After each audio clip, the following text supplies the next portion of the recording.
How's it going, everyone? We have quite a few updates on Helldivers 2, a bit of an update directly from the developers about an issue with the game. We'll talk about that.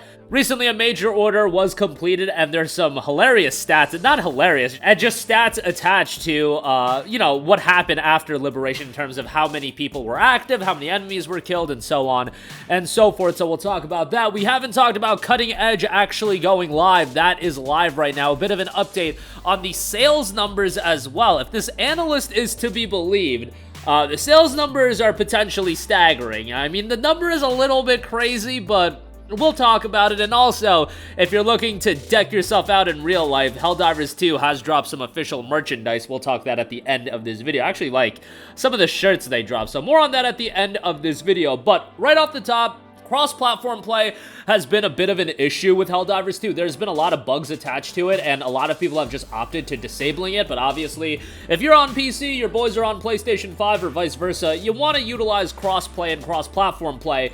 Well, there was an issue of a cross-play friend request bug, and that had been updated. Baskinator over on the official Discord noted, "We successfully reproduced the issue preventing cross-play players from accepting friend requests. Our programmers are working to determine the root cause and find a resolution. As soon as we have more info, we'll update you." If you guys aren't in the Helldivers 2 official Discord, that's been a haven for information, and they quite often do speak in that, so that is something to look out for, as well as far as if you do want more information about the game and the updates and the ongoings as far as the developers working on various things, but that is being worked on right now. Moving on from that, the major order has been completed, the most recent one. Arata Prime has been liberated. The Umlaut sector is now controlled by Super Earth, 100% liberated, and on top of that, somebody posted some stats attached to it. 241,000 plus Helldivers were active. An insane amount of enemies killed. It seemed like 70 million Helldivers, if my math is correct here, or my interpretation of numbers. That would be 8 digits. I believe that's 70 million. Yeah, 70 million Helldivers were killed in action as well. So, relatively straightforward one as far as accomplishing this. It seems like the only major order that has really given a lot of people issues were the automaton ones. Like the automaton major order, people actually just got absolutely obliterated by that one, so little bit unfortunate as far as that's concerned, but that has been finished and that major order has wrapped up, and if you log in, you should be able to bask in the rewards as well for that. So there you go with that, and again, the only major order that people seemingly have had trouble with was that older automaton major order. That one was just brutal, and it seemed like everybody got whooped by it, or at least the majority of people, and that is the one that we actually failed on. So a little bit unfortunate as far as that's concerned. Couple days late on this, but if you jumped off the game, you should know that the premium war bond in Cutting Edge has dropped. Now, this is a war bond just a month and a half after the release of the game. I don't know how consistently they are planning to drop war bonds. I highly doubt, I would imagine, it's not going to be a month and a half. If you're going to do, what, 6 to 8 war bonds a year, I feel like that's quite a lot. I think like somewhere 3 to 4, maybe a war bond a quarter would be the perfect amount, because at launch you had the base war bond, then you had the Steeled Veterans war bond, so right off the top you had a premium war bond. Now obviously, as we've reiterated over and over again with Helldivers 2, yes, it's a premium war bond, but you can get the premium super credits by just playing the game, and if you are investing time into these games, and if you're playing it consistently, you should have enough super credits to get the Cutting Edge Warbond. The only issue is if you're also buying stuff from the rotating stuff being sold and you're using your super credits, okay, maybe then you'll have a limited amount of super credits, but otherwise, you should be able to buy all of the war bonds without spending money. And it's funny to me because this is a game in Helldivers 2 where I know that you can get super credits by just playing the game. All my friends know you can get super credits for free. And I can't speak for all of you guys, but anecdotally speaking, every single one of my friends at this point, just on the basis of them enjoying this game so much, has ended up spending money on the game. It's not because there were egregious monetization practices attached to the game. No, it was because they actually enjoyed what the game was, and they're like, obviously I'm gonna spend X amount of dollars to get some super credits, and that'll quicken my access to these premium war bonds, but If you just play the game, you can get Cutting Edge, you can get Steeled Veterans, you can get the War Bonds for free, and I don't know if at some point they're gonna up the price of War Bonds as far as how many super credits they are, but I doubt they're gonna do that. I feel like Arrowhead has a formula that works, and they're focused on creating a game that people are gonna enjoy. You can get all the premium stuff by just playing said game that you already enjoy, but because you enjoy said game, you want to kick back the developers some support. You want to appreciate their efforts,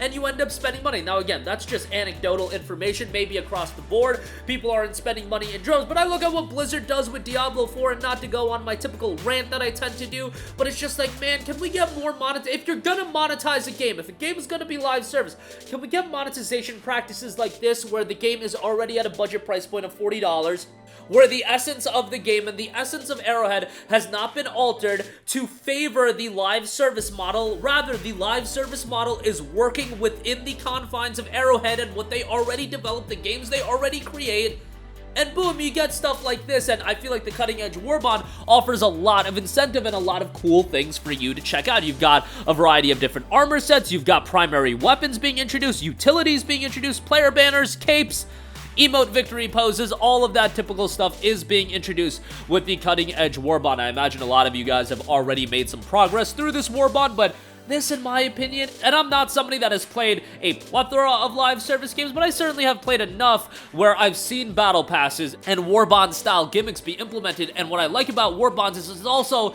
not trying to employ some type of FOMO, that it's only live for X period of time, and then if you don't play it, oh, it's gone forever and you'll never get this content. I hate that kind of stuff because it almost locks you into playing a game like this. Look, as much as I enjoy Helldivers 2, on this channel we cover a lot of games, and I like to know that I can step away from Helldivers 2, and if I come back, I'm not getting screwed over out of content. There's not content that's never gonna be available again. No, the War Bonds are gonna be here to stay, and I feel like that's something every live service game should do. I get why they don't do it. I get the idea of FOMO really incentivizing people to check the game out, but if a game's good, it should be something that is going to get players invested inherently just on the basis that it's good, and I feel like Helldivers 2 does that fairly well. But there you go with that diatribe over. Cutting Edge out now. Helldivers 2, as far as a sales standpoint, news comes from a report in Bloomberg by Jason Schreier, where he did mention a expectation from an industry analyst who believes Helldivers 2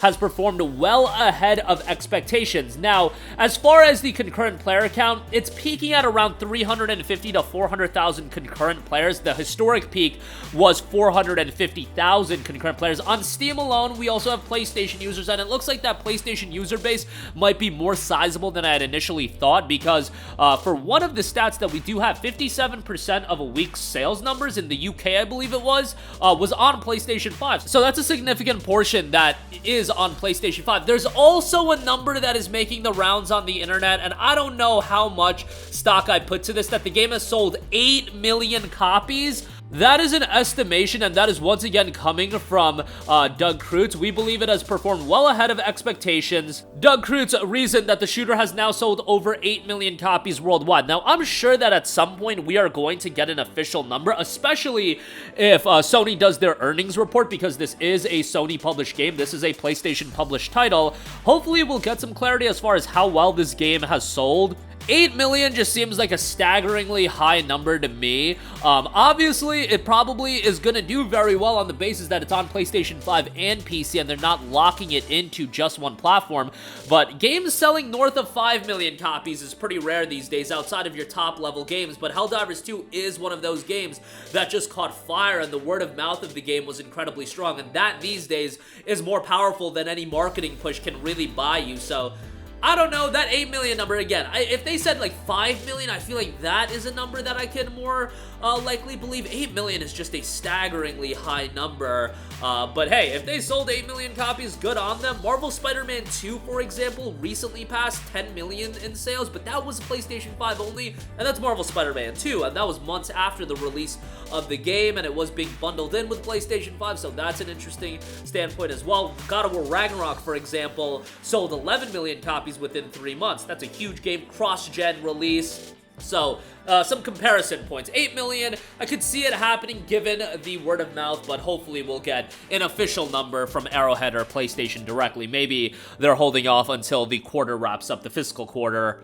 and then we'll have an exact number. One last thing to note, PlayStation, Helldivers, whoever's involved has dropped some official merchandise for Helldivers 2. You've got some great shirts. One shirt that I particularly like, this is the one that's being promoted. It's got the Orbital Precision Strike, the button input on the front, and then on the back it said, how'd you like that taste of freedom? I think that's a fantastic shirt. You've got cups and mugs, hoodies, hats, everything you would typically expect out of a merchandise rollout. So if you do want to check those out, those are being sold right now as well. And you can get the collection as a part of the PlayStation Gear section for United States and Latin America. They have a link, and they have a link for players in Europe as well. So I'll leave a link to that in the description box below. But that is going to do it for me. Again, we're not doing as much Helldivers content as we were in the past. We got to cover everything else that this channel has been built on, but I know a lot of you guys do come for the Helldivers content, so there is another update for you guys. A lot of information, cutting edge, officially out now. I'm sure some of you guys got some progress done on it. Merchandise rolling out as well. That 8 million sales number, I don't know how to take it right now, but if that is accurate, really something for Sony to assess and be like, man, we need to put some of our games on PC right away, because while it sold well on PlayStation 5, I really think the game's just been elevated from a discussion standpoint because of its PC release as well, and that would happen with other games and would just offer them so much return on the investment. But who knows, they're a top-level company. I'm just the schmuck on YouTube, so what do I know? That'll do it for me. Let me know all of your thoughts in the comments section down below. Sound off there. Thank you for watching, and goodbye. Hey guys, we hope you enjoyed the video, and if you did, make sure to hit the subscribe button, and if you're already subscribed, do us a favor and hit the bell icon. This way you'll be notified whenever we post a new video. That's the best way to keep up with all of our uploads, and we usually try to upload 2 videos a day. And with the bell icon hit, you'll be notified whenever we do upload a video. As always, thanks for watching.